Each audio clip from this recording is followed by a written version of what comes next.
For the first time, you are about to hear from Chicago police officers who raided the wrong home. They were caught on body camera busting through doors and continuing their search even after they knew they were in the wrong place. CBS 2 investigator Dave Savini has spent more than a year exposing a pattern of wrong raids, leaving parents and children traumatized. You hit the apartment of the Mendezes, correct? That's correct. Okay. Chicago police officer Joe Capello got a search warrant to raid a suspected drug dealer's home, but he didn't make sure he was hitting the right place.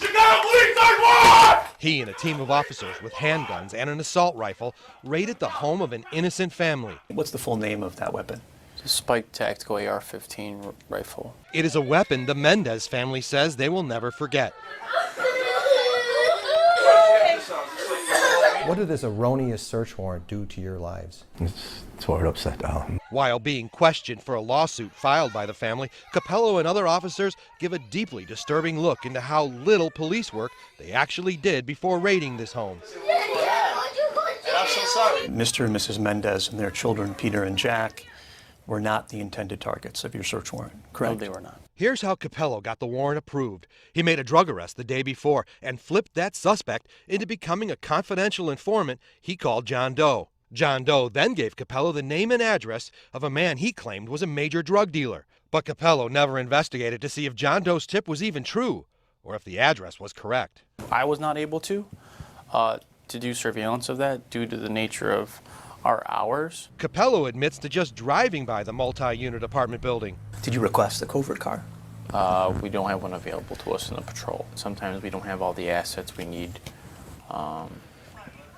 in terms to do extra surveillance, and there's an overtime issue thing and things of that nature. He was also asked why he didn't use other investigative tools to verify the address. Was there something preventing you from contacting a utility company to find out who the account holder of record for that apartment was?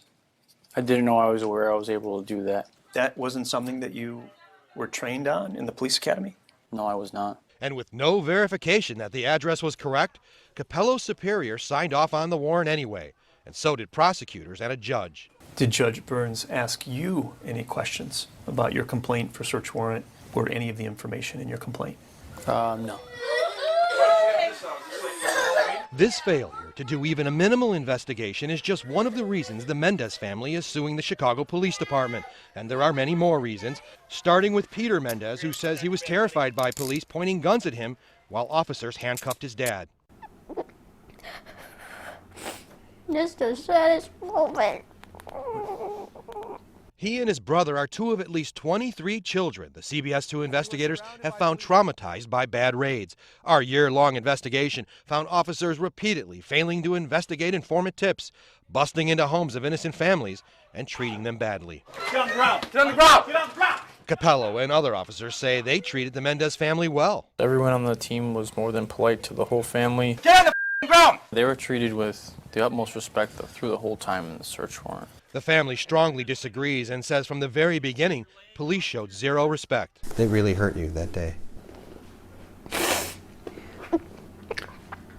And the warrant required officers to knock first, but they just busted in. Officers forced the door open and then entered, correct? That's correct. The family is really angry with what officers were caught saying on body camera video, whispering that they got it wrong. This is Officer Guzman. He gave us the wrong apartment. He gave us the wrong apartment.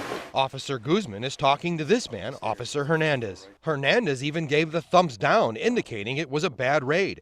This should be the point where officers apologize and leave. Instead, they kept searching. You can see them going through the medicine cabinet, searching kitchen drawers, even the microwave. Yeah, I wasn't really doing a search of this residence. When questioned about it, Officer Hernandez said he wasn't really searching. But look, he even goes through Peter's backpack. I did continue to do a search, but it wasn't like a systematic search where I was lifting things up and throwing things around, and I was kind of just doing a surface search. And here, Officer Capello is talking to another officer who actually chuckles when they find out they're in the wrong home, and they kept searching too. Bad. Hey, just throw a party for me. Capello, under oath, said he meant throw a pity party for him because he thought he was going to get in trouble for getting the address wrong. Did you hear him chuckle? So yeah, someone chuckled. I'm not sure who Okay. it was. They live upstairs. They live upstairs. The Mendez family says most traumatizing were the guns. Capello denies pointing his rifle at anyone. Okay. My rifle is at my navel line, and I'm walking like this at all times. All right. If I was, my elbow would have been tucked in, and it would have been up here. Exactly where he pointed his rifle should have been caught on body camera video, but Capello failed to wear one, even though he was issued a working one hours before the raid. You were never disciplined for not wearing your body camera that day, correct? That's correct. Okay. And there's been no discipline for any officer involved in the Mendez raid. I wasn't punished in any way. I wasn't, no reprimand or anything like that. Did anybody talk to you about the investigation that you did? No. And what about that drug-dealing suspect police were so eager to catch? He was providing narcotics for that area and still is to this very day. This very dangerous drugs, the heroin and crack cocaine. You would think police got a new warrant, made an arrest, and confiscated the stash of drugs, right? Well, they didn't. No new warrant and no arrest. To your knowledge, did the Chicago police ever go back and hit the correct apartment, the apartment where the targets actually lived? No.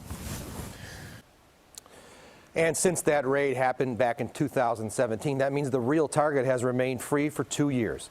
The Chicago Police Department refuses to turn over all of its wrong raid data, and Police Superintendent Eddie Johnson continues to refuse a sit-down interview on the subject. 2 more families just contacted us about more wrong raids. Brad? Yeah, I might not talk to you either, Dave. A baffling number of gaffes. Thank you, sir. Peter Mendez is not the only child to be traumatized by Chicago police officers during wrong raids. Unwarranted, a CBS 2 documentary digs into that broken trust. It airs this Sunday night at 10, immediately after Madam Secretary.